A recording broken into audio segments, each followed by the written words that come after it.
अभी recently cockroach से संबंधित जो घटना घटी है, सुप्रीम कोर्ट में chief justice of India mister Suryakant के द्वारा कॉकरोच शब्द का इस्तेमाल किया गया। उसके बाद जो कॉकरोच की आंधी आई है, जिसमें एक कॉकरोच जनता पार्टी के नाम से भी किसी ने बनाया है, ये आगे कहाँ तक जाएगा अभी देखना बाकी है। ऐसी स्थिति उत्पन्न हुई है जिसके परिदृश्य में मैं सुप्रीम कोर्ट के chief justice of India Shri Suryakant साहब से और हाई कोर्ट के उसी तरह से चीफ जस्टिस साहब से और अन्य जजों से भी ये सवाल पूछना चाहता हूँ कि जज को अपनी किसी भी मामले में गुस्सा हो या नाराज़गी हो तो उसे इजहार करने के लिए अदालत की अवमानना का दुरुपयोग किया जाता है, और चाहे वकील हो, चाहे जनता हो, चाहे कोई भी लिटिगेंट हो, उस पर अपना गुस्सा या भड़ास निकालते हैं अदालत की अवमानना के माध्यम से। परंतु अगर जनता को जज से अगर नाराज़गी हो, गुस्सा हो, तो जनता अपना गुस्सा भड़ास कैसे निकाले?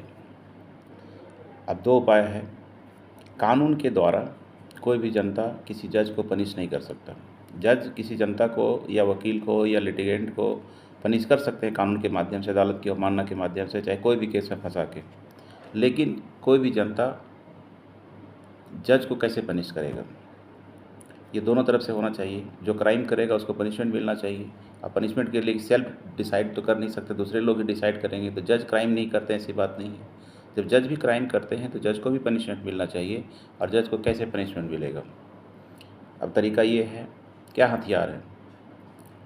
जैसे जज के लिए अदालत की अवमानना या अन्य कोई भी कानून उसका एक हथियार के रूप में है अपना गुस्सा, अपना नाराज़गी इजहार करने के लिए, उसी तरह से जनता के पास में क्या हथियार है? एक सोशल मीडिया, और अगर थोड़ा सा वायलेंस के रूप में देखा जाए तो आजकल जूता चला है। पूर्व के chief justice Shri B.R. Gavai को सुप्रीम कोर्ट के ही एक एडवोकेट श्री राकेश किशोर के द्वारा जो जूता फेंक कर अपना गुस्सा, नाराज़गी इजहार करने का काम किया गया, जिससे पूरा देश में अटेंशन आया, पूरी दुनिया में इसकी चर्चा हुई। लेकिन सबसे बड़ी सोचने वाली बात यह है कि उस मामले में अदालत की अवमानना नहीं हुआ। जब अदालत की अवमानना चीफ जस्टिस ऑफ इंडिया जैसे व्यक्ति पर जूता फेंका जाने से अदालत की अवमानना नहीं होती है, तो किसी जज के खिलाफ कुछ क्रिटिसिज्म करने से या किसी ऊंची आवाज़ में बोलने से कैसे अदालत की अवमानना हो जाती है? और ख़ास करके जज लोग जब उनका व्यक्तिगत कुछ किसी से रहता है, खुन्नस रहता है, तो उसे निकालने के लिए वो अदालत की अवमानना का, अदालत के पूरे सिस्टम को घसीट के उसका दुरुपयोग करते हैं। अगर किसी जज को किसी जज से, किसी वकील से या किसी जनता से परेशानी है, तो उसको भी वैसे ही जाके थाना में FIR कराना चाहिए, कोर्ट में कंप्लेंट केस करना चाहिए, ना कि पूरे जुडिशरी को और अदालत की और कानून का इस्तेमाल कर दुरुपयोग करके अपना भड़ास निकालने का प्रयास करना चाहिए। इसे जो अंग्रेज़ों के समय में गुलामी की मानसिकता आज भी न्यायालय में है। अंग्रेज़ तो 1947 में चले गए, लेकिन शायद उनके नाजायज़ औलाद ही कुछ लोग वंशज थे जो यहाँ रह गए, जो आज भी जज की कुर्सी पर बैठे हैं और अपने आप के लिए माय लॉर्ड शब्द सुनना पसंद करते हैं, या माय लॉर्ड अपने आप को लॉर्ड समझते हैं और देश की जनता को गुलाम समझते हैं। ऐसे जजों के लिए जनता के द्वारा आज के समय में या तो सोशल मीडिया के माध्यम से अभियान चला के उनको प्रताड़ित किया जाए, या तो सीधा उनको जूता मारा जाए। अब सवाल ये है कि chief justice of India Suryakant ji को जूता मारा जाना चाहिए या नहीं? पर्याप्त कारण दो तीन केस में हो चुका है। एक, जब करप्शन के बारे में उन्होंने NCERT में जो करप्शन का से रिलेटेड चैप्टर छपा था, उस पर जिस तरह से आनन फानन में उन्होंने इतना एग्रेसिव रूप से फैसला सुनाया, और बाद में एक तरह से थूक के चाटने जैसा हुआ कि उस ऑर्डर को बाद में जब ठंडा हो गया मामला तो मॉडिफाई भी किए, अपने पद का दुरुपयोग किया और लोगों की आवाज़ को दबाने का प्रयास किया। एक तरफ कहते हैं कि लोगों को स्वतंत्रता है, स्वतंत्र अभिव्यक्ति की आज़ादी है, लोगों की, जनता की स्वतंत्रता की बात हमेशा सुप्रीम कोर्ट के जज लोग भाषण में करते हैं, बड़े बड़े भाषण में, लेकिन जब हकीकत की बात आती है तो तुरंत आपका हालत ख़राब हो जाता है, आप बर्दाश्त नहीं कर पाते। क्या जुडिशरी में करप्शन नहीं होता है? क्या जुडिशरी में भ्रष्टाचार नहीं है? क्या जजों के द्वारा रिश्वत नहीं ले जाता है? क्या सीनियर एडवोकेट का मेन काम ही दलाली करना नहीं है? क्या वैसे ही लोगों को सीनियर एडवोकेट का डिग्नेशन दिया जाता है जो जजों के घर में रिश्वत, मालपानी पहुंचाने में माहिर होते हैं? क्यों नहीं उसका इंडिपेंडेंट एग्ज़ाम होता है, और ये सीनियर एडवोकेट का कल्चर का ज़रूरत ही क्या है। एक सुप्रीम कोर्ट के ही जज ने कहा है कि उसका जो यूटिलिटी ही कुछ नहीं है। किसी भी वकील को सीनियर एडवोकेट का डिजिग्नेशन देना के मतलब है कि उसको ब्रांडेड लाइजनर घोषित करना, ताकि मार्केट में, समाज में उसका मार्केट वैल्यू बढ़ेगा, लोग उसका फ़ीस बढ़ेगा, लोग ज़्यादा से ज़्यादा उसको फ़ीस दे के उसको हायर करेंगे और ज़्यादा कमाएंगे, और ज़्यादा कमाएंगे तो जज को भी ज़्यादा रिश्वत पहुँचाएंगे, गिफ्ट पहुँचाएंगे, चाहे रिश्वत पहुँचाएंगे। कोई भी इंडिविजुअल केस नहीं रहेगा तो भी जज को खुश करने के लिए वो गिफ्ट पहुँच के रूप में कुछ बहुत महंगा चीज़ पहुँचाएंगे। तो इससे न्यायालय का जो भ्रष्टाचार है, जिसमें 90% देश के 90% जज बेईमान, घूसखोर, सट्टेबाज है। सुप्रीम कोर्ट को ही एक जज ने कहा, श्री मार्केंडू काटजू ने कहा था कि मोर देन 50 to 60% जजेस of high court and supreme court are corrupt. क्या ये बात सही नहीं है कि मोर देन 50 to 60% जजेस आर करप्ट? पूर्व के कानून मंत्री श्री शांति भूषण और उनके सुपुत्र श्री प्रशांत भूषण ने भी इस बात को दोहराया है कि मोर देन 50% जजेस of the high court and supreme court, more than 50% of ex chief justice of India have been corrupt. यहाँ तक कि शायद उन्होंने लिखित पिटीशन भी फाइल किया है और ये चुनौती दिया है सुप्रीम कोर्ट को कि उनके खिलाफ अदालत की अवमानना का मुकदमा चला के देखें। नहीं चलाने की हिम्मत हुआ। ये प्रशांत भूषण ने तो वीडियो में, पब्लिक स्टेटमेंट में कहा है कि 3-3 हज़ार करोड़ में जजमेंट खरीदा जाता है। सुप्रीम कोर्ट के जजों के द्वारा फैसले में भी बेईमानी किया जाता है। फैसले में बेईमानी कैसे? कि सबसे पहले अपना फ़ायदा नुकसान देखते हैं, अपने बिरादरी के लोगों का फ़ायदा नुकसान देखते हैं। उदाहरण के रूप में, जब national judicial appointment commission Bharat सरकार ने संसद से पारित हुआ, सिर्फ एक सांसद को छोड़ के बाकी सर्वसम्मति से बनाया गया, उसको 4/1 जजों के द्वारा उसे खारिज कर दिया गया, सिर्फ इसलिए, और वो भी आनन फानन में, गर्मी की छुट्टी के दिन में, और सिर्फ इसलिए कि उससे जजों का अपना हित जो है वो नुकसान हो रहा था। उनकी जो मनमानी, जो कॉलेजियम में जो भ्रष्टाचार होता है, रिश्वत लेके जज बनाने की अनुशंसा होती है, उस पर लगाम लग सकता था। इसलिए आनन फानन में सबसे सारा काम छोड़ के पहले उस कानून को रद्द किए। लेकिन वही सुप्रीम कोर्ट ने बेईमानी दूसरे तरीके से कैसे किया कि कंटेम्प्ट ऑफ कोर्ट एक्ट को आज तक उन्होंने अनकॉन्स्टिट्यूशनल घोषित नहीं किया है। इसका कारण क्या है कि कंटेम्प्ट ऑफ कोर्ट एक्ट जो है उसका हथियार है। अपने जो काले कारनामे हैं, जो भ्रष्टाचार जो करते हैं अदालत में, उससे अपने आप को बचाने के लिए, शील्ड करने के लिए, उसी अदालत की अवमानना का दुरुपयोग करके लोगों को डराते हैं। तो एक बेईमानी यहाँ हुआ। दूसरी बेईमानी, एक तरफ से कहते हैं कानून सबके लिए बराबर है, कानून सब पर समान रूप से लागू होता है, कोई भी कानून के ऊपर नहीं है।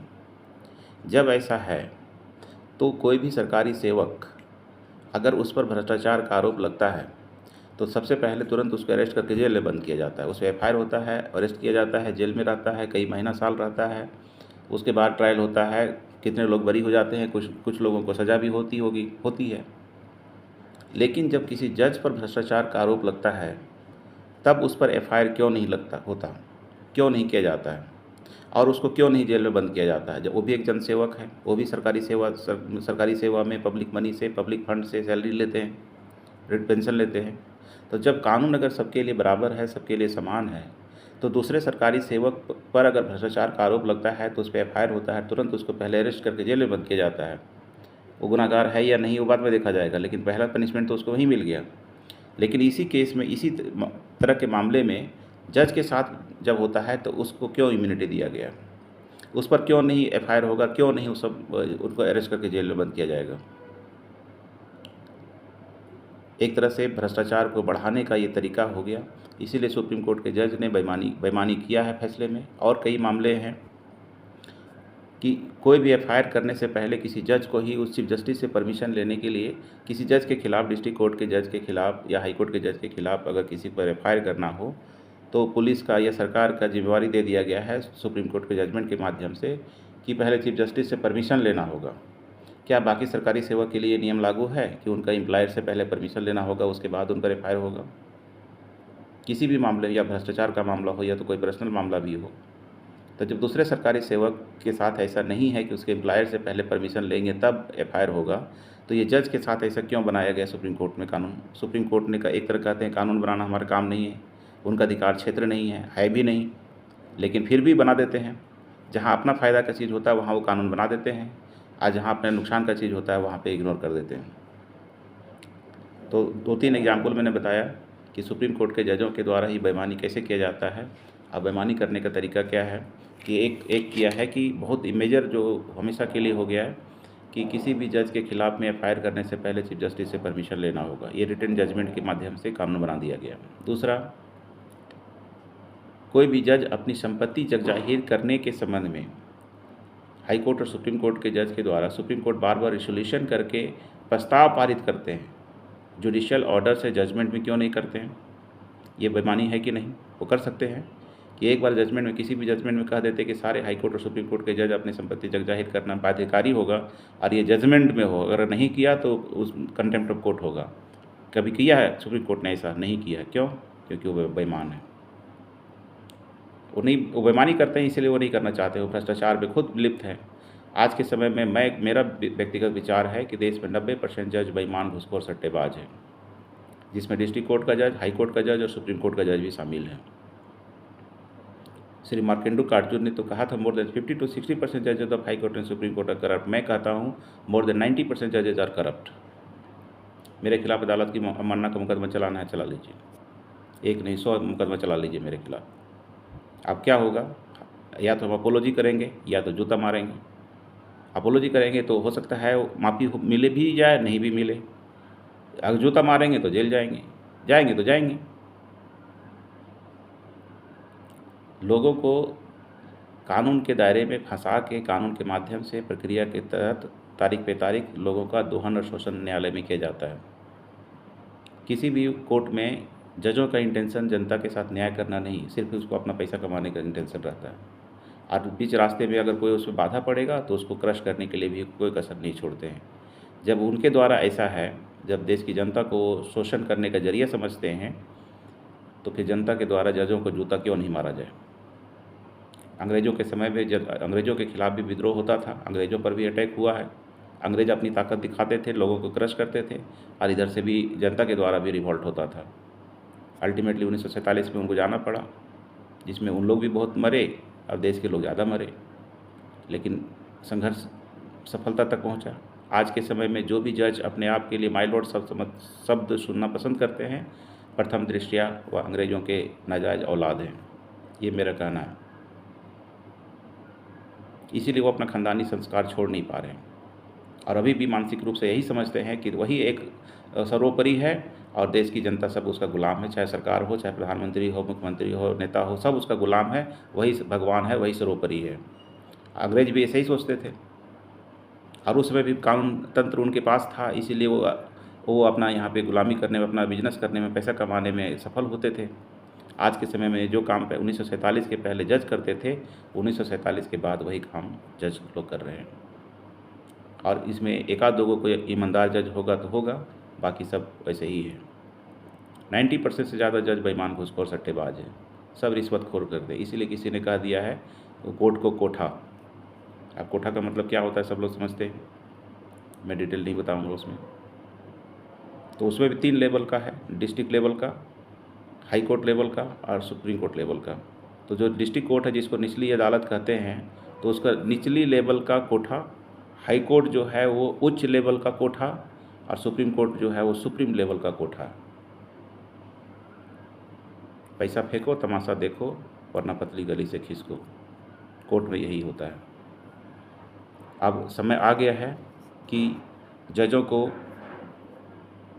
देश की जनता के सामने अपनी जो इमेज है उसे सुधारने की ज़रूरत है, अन्यथा जनता के द्वारा जूता कांड एक बार नहीं, बार बार होगा।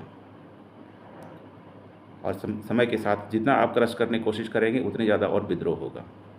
अभी आपने कॉकरोच का शब्द का इस्तेमाल किया, कुछ समय पहले आपने करप्शन के मामले में इतना हार्श एंड हार्ड एक्शन दिखाया।